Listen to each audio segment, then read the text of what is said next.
Welcome to Let's Talk to Animals. My name is Shannon.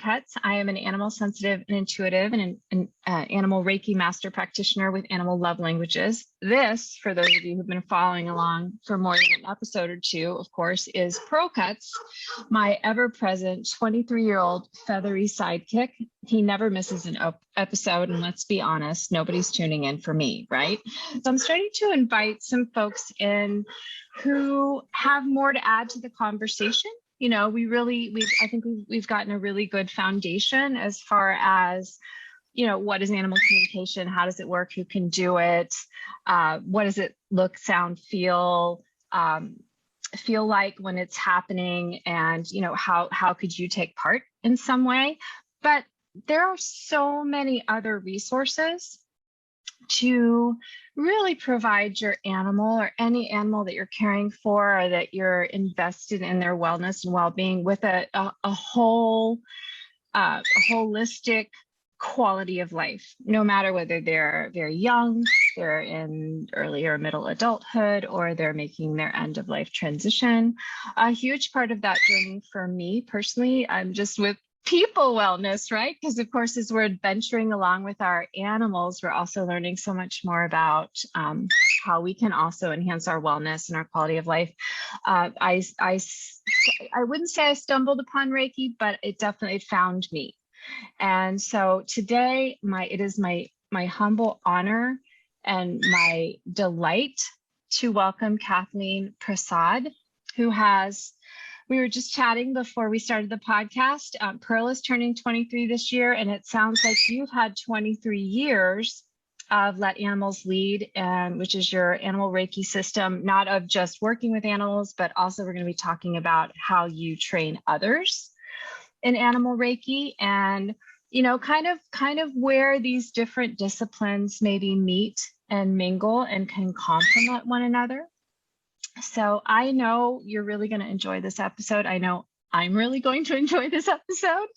And Kathleen, welcome. So excited to have you with us today. Thank you so much for having me. Absolutely. So before we get any further, people can find you at animalreikisource.com. I will also put that in the show notes. Kathleen has lots of books. She has training opportunities, and also there are lots of ways to work directly with your animal. So I think really, you know, Kathleen, you and I were chatting a little bit before we pushed record, and, you know, probably the big elephant in the room question, so to speak, I always like to start with those is, you know, what is the difference between animal Reiki and animal communication? Why do we so often see them together in some sense, form, or fashion? Yeah, a really big question. I'll try to really tackle it in like a really clear and concise way. No pressure though, right? But I would definitely say that when I started my journey, well, even from when I was a small child, I would say that I have understood animals. And I'm also an empath, highly sensitive empath, just in the world. That's my being. But animals were my safe space. People, not always. The chaoticness of people's emotions was sometimes really hard to bear for me. But animals, their energy was always very calming to my being, to help me to feel safe and grounded. Just throughout my life. And I always understood what they were feeling in the world, in the moment, in their lives, you know, from the very beginning, as small. I mean, I was going through, my dad gave me a box of some old papers from my childhood a couple of years ago. And I was going through it, and there was like a little writing thing, like a journal that I had written when I was like 6. And I was remembering when I was 3.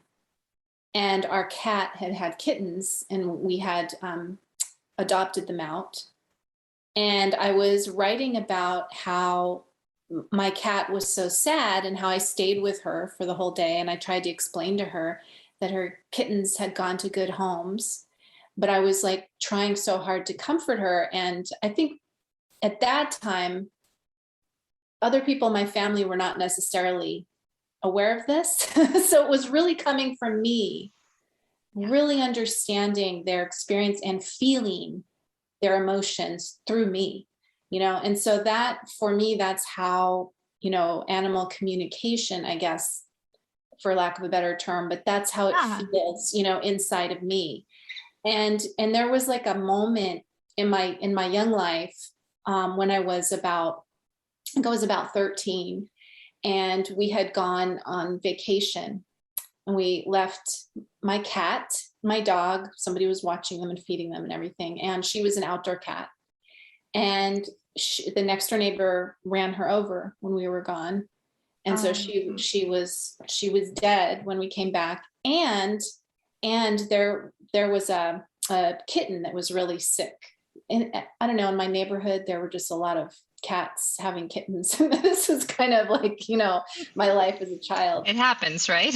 And so we came back, I had all of this grief, and then there was this kitten. And so I remember, just the moment I really remember pivotal in my life was holding this kitten in my hands and understanding that it was dying, literally in that moment. There was no time to do anything. And just praying and feeling helpless. And I was praying for the kitten, but I was praying like, how can I know what to do? Like, help me to be able to help. Like, I don't want this helplessness. It was like kind of a big gobbledygook prayer of a little 13-year-old with an open heart, How beautiful. The best kind, I think.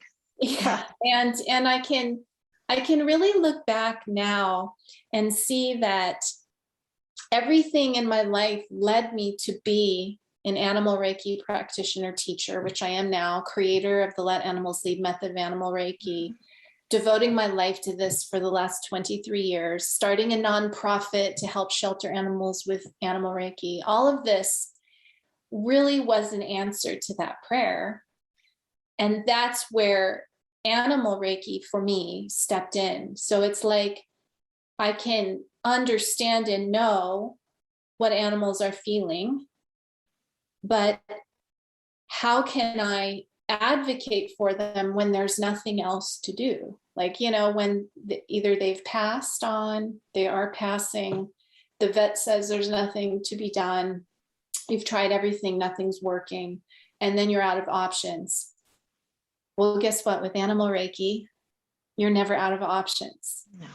And so that kind of empowerment that happens with animal Reiki is so special and so precious. And it's really a game changer to me. And so I feel like the way that I see animal communication, it's like a way of being with animals, understanding what they're going through. Some people have more of a dialogue back and forth. I've never had that really with animals, but just the connectedness of knowing what's going on with them, I think is also animal communication. And but then there's a limit. And so to me, animal Reiki pushes through that into empowerment. And I really see it as, now I understand and know what the animal's going through. And if they need to go to the vet, and if whatever it is that needs to happen, I can do that for them. But learning how to hold space for them with an open heart, being present for them in their difficult moments without fear, because you know that you're creating this comfort and peacefulness in this difficult moment that can really relieve their pain, relieve their suffering. And this is a really important piece of my method of animal Reiki that I've created, and is to see their wholeness, to not focus on what's wrong, but to see the light. Even though there may be a ton of physical, mental, emotional issues they're facing, but that's not who they are. So to remember in the middle of that really tough moment, all is well, and I see you, I see your light. And we can become like a mirror that reflects that perfection back to them. And that can really give the animal a lot of strength and groundedness and peacefulness, and to know everything is okay. And, that's what animals did for me when I was young. So it's kind of like full circle. For me, Animal Reiki has helped me to be for animals what animals have always been for me. Of course, it's harder for us humans, because with animals, they just are effortlessly. And for us, we have to take a class, we have to learn a meditation practice, then we have to meditate every day to like undo our old bad habits of, emotional and mental chaos and just dissipated, frantic, chaotic thoughts all the time, right? So we have a lot of work we have to do, but I think animals really appreciate it when we put forth that effort. It feels like, as I embarked on my animal communication journey and then looked at, because actually Reiki came first for me, kind of looked at the intersection. It feels like yet another way that animals are teaching us and opening us up to the full sensory experience of what it means to be a conscious, sentient, alive being beyond the mind and the words and those deep inner knowings that you describe, which is also one of the primary ways that I receive information from animals. It doesn't necessarily look like the kind of exchange of information that we do with one another, where there's a lot of talky, there's a lot of, there's even a lot of nonverbal body language. But as far as that deep sensory, download, if you will, or just awareness or just conscious, that exchange of energy where we really, maybe it's almost like learning another language and discovering one of those wonderful words that has no direct translation. And so it's like, yeah, we can talk all day, and we're gonna try, at least for the next 20 minutes or something, we're gonna try to kind of plant some seeds in the conscious mind, because of course, as humans with this big pesky prefrontal cortex, we do have some challenges that our non-human animal companions don't necessarily have to jump through those hoops. And I love how, being this young Kathleen and not necessarily having, the mental barriers or the blocks of someone who comes to it as an adult or later in life. And you're just kind of like looking back and going, yeah, okay, here this was this common thread. And you were so open to receive from the animals. That's another huge block that humans have. It's like if we're good at anything, we tend to be good at giving, especially those of us who are called into this kind of interspecies connection and relationship. And when it comes to receiving, it's like that feels a little harder, a little scarier, a little less concrete for some reason. And I love how, for me thus far, Reiki has felt like it doesn't push through that barrier. It just kind of makes it irrelevant. It brings balance for sure to that self-compassion, compassion for others. And Reiki is really about creating oneness. I mean, Reiki means spiritual energy. So just the word itself is about unification, bringing everything together. And so when you start practicing Reiki, whether it's for humans or animals, you start to realize when I show compassion and do self-healing, this is also allowing me to be there for others.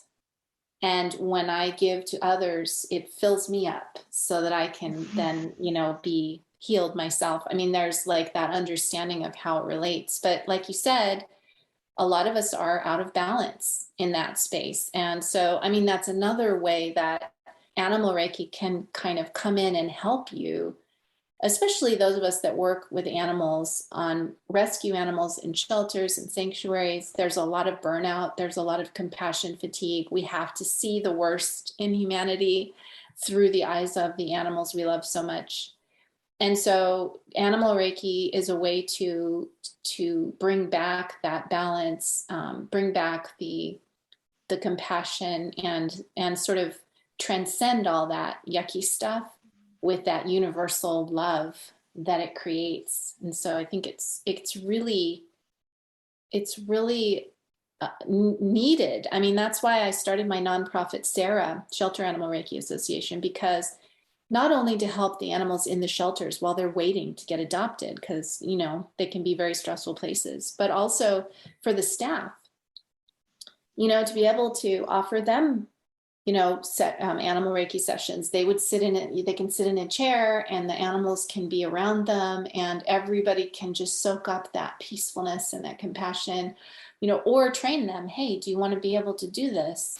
And then when you're having a bad day, you can do these breathing practices, or you can focus on, you can see the light in the middle of the darkness. You know, we're going to show you how to do that. And so I think that it's a huge piece for us as human beings to help us to be able to help animals even more. So let's get a little bit granular for a minute. And I'm just kind of percolating and thinking, you know, maybe somebody that has heard the word Reiki, they're not really sure what it means. Maybe it sounds interesting to them. You know, a couple of things come up. One is, you know, what is Reiki? What is being shared? And the other piece that comes up is, you know, is there, I want to, you know, phrase it like, what is the difference between people Reiki and animal Reiki? Or just I mean, I'm kind of tempted to, is there a difference? Because I'm genuinely curious. So, you know, first of all, like, you know, let's say somebody wants to bring an animal for an animal Reiki session, like what would be something that might instigate that, or how could it be beneficial? And then is there a difference, or can animals and their people participate together? Yeah, definitely. Yeah. So let's start with, like, you know, why would you want animal Reiki for your animal? And, you know, animal Reiki well, the Let Animals Lead method, I'm going to speak to specifically. Yeah, please do. Please do. That's really, why I invited you. It's an animal guided healing path that is grounded in meditation. So basically, we meditate with the animals and then they guide their own healing process. And they also guide us back to healing, back to balance ourselves. And so the thing that I learned through in human Reiki is it's very practitioner led. You know, if I'm doing Reiki on a person and I learn and it's very touch based. So it's like hand positions, healing energy therapy.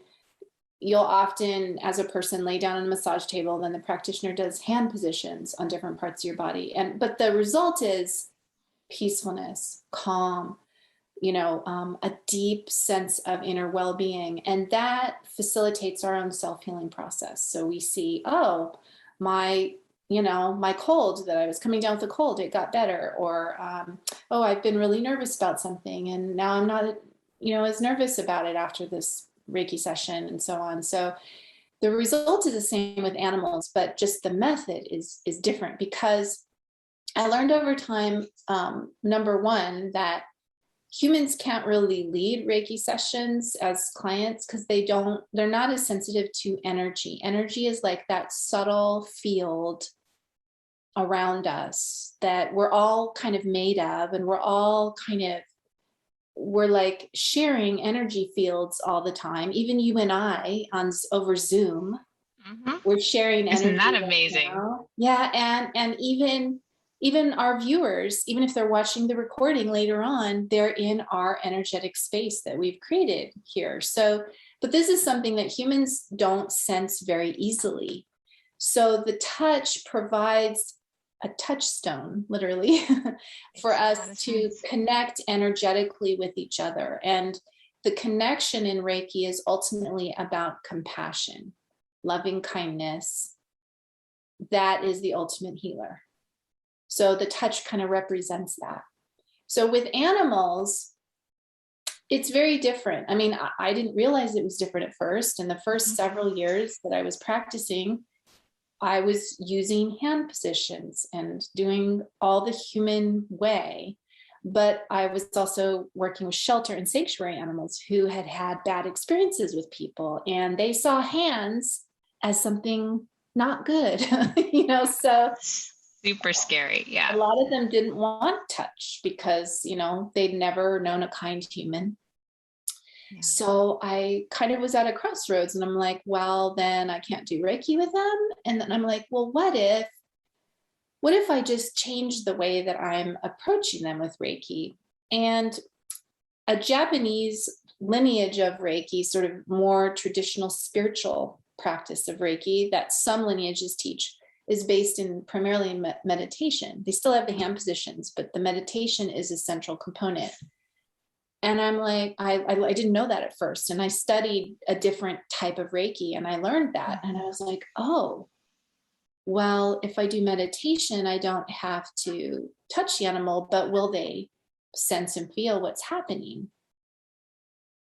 And the answer was yes. And what I had was, instead of me chasing after animals, come back, you need healing, instead I had my hands, palms up on my lap, cross-legged, sitting, my eyes closed, meditating. And, the cat or the dog in the shelter would come right up to me, come forward and relax. Sometimes they were in my lap, sometimes just next to me, sometimes 5 feet away, but they would be all stressed when I arrived. And then they would step into that space and relax and show just deep signs of well-being. So I realized, so I don't have to touch, and we can have that same feeling from the animals. They still get it. They still connect, but it's on their terms. And I noticed I would come away having learned something really incredible from an animal that was, damaged or, abused or traumatized, right? Those labels that we put on animals. They were like teaching me stuff about forgiveness, about courage, about resiliency, about unconditional love, about, living in the moment, about letting go of anger, letting go of worry, these things. And so that, for me, the Let Animals Lead method really came from the recognition that animals are very sensitive to energy. They don't need touch, nor should they have to tolerate it unless they seek it out. And secondly, that's only 50% of the equation. The other 50% is what they're giving you. Like, you're offering them this beautiful compassion, but they're giving you all these beautiful gifts for your life. So that's really where that kind of branched off into a new direction. And so if you want to do animal Reiki for your animals, back to the original question. Well, one of them, yeah. It can be anything from physical issues, emotional issues, spiritual issues. To me, that's if an animal is transitioning or dying. You can create that peace, that big universal love, that compassion, open-heartedness, and be present with the animal in that moment through any of those difficult times. And it really does, it lifts the suffering. Whatever suffering an animal may be facing on any level, it just lifts it. And that's the power of compassion.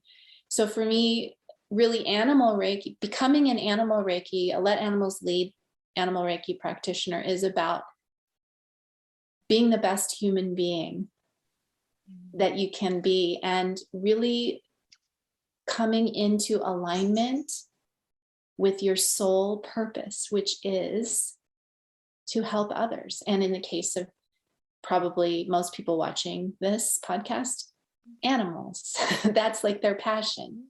And so, I want to be my best version of myself so that I can help the animals most. And that's how animal Reiki just pushes us into that really beautifully. So it's an interesting question, of course, with the touch element. Over the last now almost 2 years, we really have moved almost into more of a touchless society in general. And we have started doing a lot more remotely. So, of course, I know the answer to this question on some level because, I do a lot of work as an animal communicator and a Reiki practitioner remotely. But let's talk about, for somebody, let's say they want to work with you or one of your certified practitioners, and either they have an animal that's obviously completely intolerant of being, transported even locally, or they're just at a great distance, maybe even around the world somewhere. How does that work? What are the options? Of course, there is the in-person that you just described, especially in the shelters and things like that. But, we're also looking at, is Reiki something that can be done across distance, across time, maybe even across the veil? Is that an option? Absolutely, yes. And it sounds crazy, right? But it does. It does. But if we put it into terms, let's talk in terms of energy, because that's what Reiki means. Literally means spiritual energy. So in the terms of this practice, if we're looking at everything through the eyes, or through our Reiki eyes, or through the eyes of energy, we're all one. We're talking about total non-duality, oneness. Everything is connected. And so the idea of being separated is a human perception, but it is not valid in the terms of the energy field. So we just have to dip down into a deeper sense of being to access all that is. And that would be beyond time, space, distance, everything. One animal versus every animal on earth, all of those things in our human mind, those are really different things. But in energy, we just have to remember, I am the universe. I am the light. And then it's all right there. So somebody, let's say maybe they would like to schedule a session, and they, for someone who's never been to an animal Reiki session, or even, to a person Reiki session, whether there were hand positions or, hovering hands or nothing like that, what could somebody expect? Let's say they just hypothetically schedule with you. I don't think it really matters whether they're in the room, especially with your method being contactless, naturally, and meditative in nature. What could somebody expect for their animal? What would it be like? Treatment. Yeah. So typical treatment would be, so you would be in the space of the animal where they're comfortable. So if it's a dog or a cat, it's probably in their house or in their yard. If it's a horse, it's in their stall or in their pasture with their buddies, or whatever kind of animal you have. We would go visit them where they live and where they're comfortable. And then depending on the animal, we might be, if we're in a pasture with a bunch of horses, then we would be standing either in the pasture with the horses or outside the fence, if that's safer, really depending on, again, the animal's comfort, if they trust people, if I feel safe, all of these things, but we can choose. And then we would, if we were at someone's home, we might sit on the floor in their living room if they have dogs or cats, or in a chair if they have a big dog that likes to jump, so we have a lot of options to sit, stand, even walking with animals in their natural environment. So really just figuring out, where is the animal feel safe, and then how can I be with them in that safety. And then we would go inward with our practice of meditation and just invite the animal to step in to that space. So when we meditate, what happens is our energy shifts. It shifts from the average human that's their energy's all over the place. They're kind of stressed out and have lots of emotional triggers and things. And the meditation totally shifts us into groundedness, peacefulness, and just radiating this calm and this sense that everything's okay. And sometimes they've been having a lot of treatments, they're having issues, their person's very worried, the vet has been coming over, they've been going to the vet, there's been a lot of things are not okay, in their messaging. And so it's completely shifting into that space that all is well. And that's a very attractive space. It's magnetizing to the animal. It draws them in, but it's their choice. So if I'm doing my meditation, I just invite them in, I set my intention, I do the practice, I'm just going inward. My energy is shifting through that. The animal senses that. So what it looks like if they're connecting is signs of relaxation. So depending on the animal, a horse that's pacing and looking around might start grazing and come closer. You know, a dog that's not feeling well might actually be able to lay down and go to sleep and big sigh. You know, a cat that is terrified of strangers and has never met me before, when I come in the house, they run upstairs under the bed. Well, then halfway through the session, they're sitting in front of me, looking at me. There's trust. So, you know, it really looks different for every animal, but it's overall that feeling of connection, well-being, relaxation, peacefulness. We see a deepening of that. And then, you know, sessions might last 30 to 60 minutes. And within that time, the animal might wake up and go drink water and then come back and settle, and then kind of hear something and go check it out and then come back and settle. So we're just practitioners holding space with an open heart, letting the animal completely dictate what that looks like. We don't force anything. They don't have to be motionless on a massage table like humans, you know. Right. So it's really just being there with them and saying all is well and really holding that space. And it's a very powerful space to help lift them out of whatever discomfort and stress that they're facing in that moment. Yeah. And so, I mean, that it's a very, I mean, it just reminds me of my Reiki teacher, my Reiki master that I studied for levels 1, 2, and 3 with. Wow, that's a really cool. Speaking of energy and oneness, I don't know if you can see, there's a really cool kind of like a holographic effect on my screen. Very nice. You know, talking about, you know, the first time she tried to give Reiki to a cat, and, you know, the cat was just like, she's like, you basically have to shut the door and keep the cat in the room. And it's like this, you know, and that would be a beginner's attempt, right? To, you know, okay, now and get them. And here it not only, you know, is your animal free to move about their space and go about their normal activities if that's what feels right, but, you know, it's possible to do it remotely. It's possible for you to be in one location, and this is a very cool effect, but it might be a little distracting. And somebody else, you know, you are you in California? Is that correct? Mm-hmm. Yeah. And I'm here in Texas.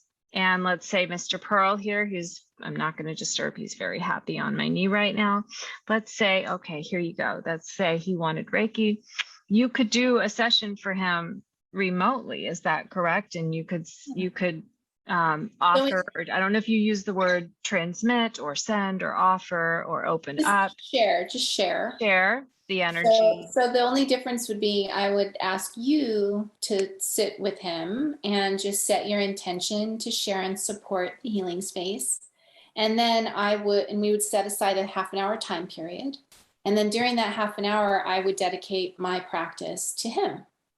But within that, I'm not sending anything because he's already right here. I'm remembering that oneness. And I'm basically creating that space and just inviting him to share it if he wishes. And so again, you might observe him sleep the whole time, or he might sleep a little bit and then wake up and go start playing and then come back and rest again. It's really, every animal is different. And the ingredient that makes it successful for me is that the animal chooses, the animal decides. So I think giving the animal the choice, the agency to actually self-determine, I think that's, and trusting them that they have the wisdom to heal themselves. We don't have to do it for them. We can just facilitate them to heal themselves. Like, we're creating that space to support them in their self-healing, but they know what they need and they can heal themselves. I think that's a big, you know, it's very humbling. We have to have a lot of humility as human beings to do that. Absolutely. And, you know, so this is something, just for those of you who are listening, maybe you have an animal who is undergoing some wellness challenges, either on a physical, mental, or emotional level, it's something that, it's kind of wherever the need is, that's where the connection is made. It's not necessarily, it's a complement to other types of treatments, and that's the goal, really is to think beyond the traditional Western medical model, which has its place, but to think about some other barriers to healing, like you're saying, sharing, Kathleen, the emotion or the trauma or the, animals can get even impacted by when their people are going through significant challenges. And it's like, we don't heal very well, regardless of species, when we're not able to feel calm. We're not able to sleep well, when we're constantly, our fight or flight survival system is constantly on high alert.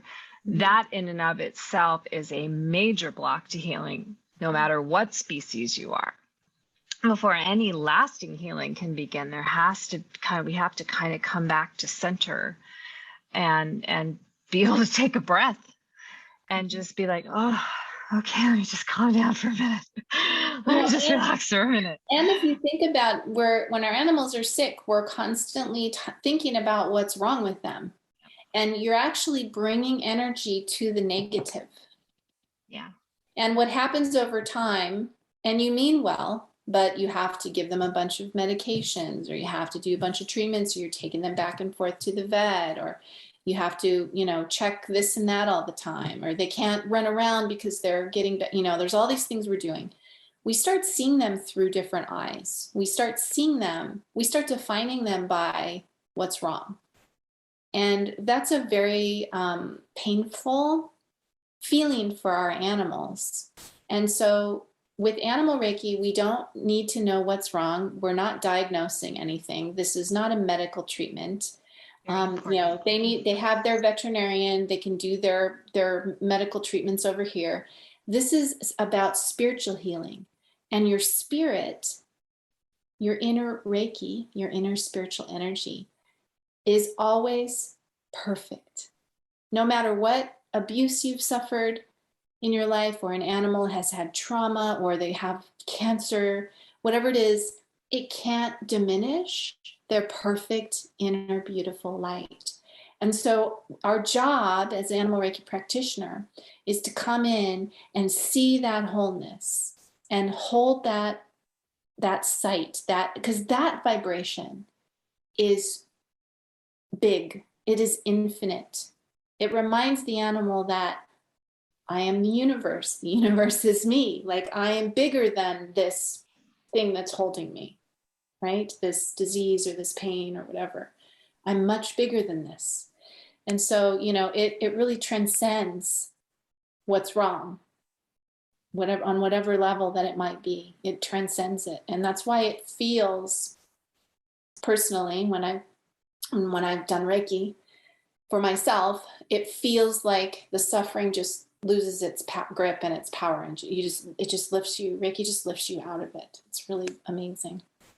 It is amazing, and it feels good regardless. I mean, and anyone today who's, or at any point who's watching or listening, think of a time when you've gone through something really significant, maybe particularly life-limiting on some level, and you've had that one set of what my teacher Sonia Choquette calls believing eyes, who looks at you and says, I see what's going on right now in your life, but I also see you. I had a very, very powerful experience of that. I recovered from a pretty serious battle with an eating disorder. And I remember my very first mentor, she said, I don't really understand a lot about eating disorders, but I see you in there struggling, and I understand about struggling, and I understand what the difference is between the struggle and the human being that's, engaging with this experience. And I believe that you have the tools that you need. I believe you so much. I'm going to join you. We're going to figure this, we're going to work through this together. And so it's like, that feels really good. And the energy shift, again, because we're talking about, so many really opening up beyond the mind. Maybe the mind can't really comprehend that, but like, you can feel it. Your gut you can feel it in your gut, like, oh, thank God, somebody, because maybe you've stopped believing yourself that you're more than what you're going through. And it's like, and that happens regardless of species, and so I feel like I really want to invite those of you who are watching and listening to consider sharing this experience with the animals in your life, or the animals maybe that you are working with at a shelter or charity that you're passionate about. It feels like there might even be a connection with your nonprofit, Sarah. And also consider, there's this issue as our world gets more and more crowded because there's more and more of us,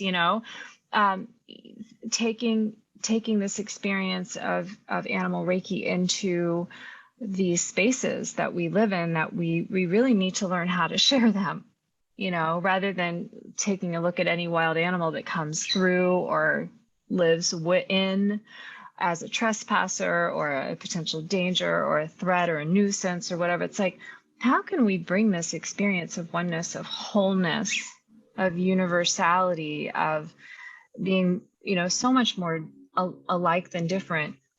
What is another way that I can establish a connection and experience that communion? And so that's, I guess, kind of where you've been so generous with your time, and I don't want to keep you much longer, but I do want to share with people how they can connect with you, either maybe to have this experience, maybe they would like to learn how to do it themselves. Is that something that's anyone can do? What is it like? And then also, you mentioned Sarah, your charity, and if that's something you'd like to share about, or just want to talk about, the trainings and the services, that's a really important part of this. So I'd love for you to share that with everyone. Yeah, thank you. So if you go to my website, animalreikisource.com, there's a lot of information there about what Animal Reiki is and, what we're doing. And the focus of Animal Reiki Source really is teaching. My next round of live online classes starts in January. Okay. So there's a little bit of planning time. Yeah. Plan ahead. Mm-hmm. And I don't even have dates up yet. I'm going to put those up in November. So, but you can sign up for my newsletter that comes out every week, and then you'll know. And then there's a page called Book a Session there, and I do distant sessions, private distant sessions for people's animals, or people with their animals, because sometimes the healing is better when we're together in that space. And so that's, I think, a great place to start. I prefer teaching people, because then after I leave, they can continue on. You know what I mean? It's more empowering for them. But I do distant sessions to support people as well. And then I would recommend my book, Reiki for Dogs. It's really applicable to all animals, but although the stories are really dog-based, but there's a lot of meditations in there that you can try with your animals right now. And just see if you feel drawn to this philosophy, if you enjoy meditating with your animals. And you can kind of know, oh yeah, I really like this. I want to know more. And then my nonprofit, Sarah, is shelteranimalreikiassociation.org. And we are a 501c3 here in the United States. So if you want to support us, become a donor, become a supporter, help us to reach more animals in shelters and sanctuaries. We have over 200 members that are working in hundreds of shelters and sanctuaries around the world. We're mostly in the United States, we're also in Canada, we're in several countries in Europe. We even have a center in India. And This is where our volunteers basically go in and start a program in these different shelters and sanctuaries with farm animals, horses, exotic animal rescues, and also dog and cat shelters. Really every species, we have members working with them. And so, if you just want to kind of from a distance just support us in doing that, that would also be very appreciated. Very, yeah, incredible, really, to be able to give this gift to an animal. That it's a great way to support, because we all have different things that we can offer and support. Some of us have time, some of us have finances, some of us have both, some of us have special gifts that we can contribute in other ways. And so I love that there's always something we can do if we want to help further the cause of coexistence and interspecies harmony and friendship, right, Pearl?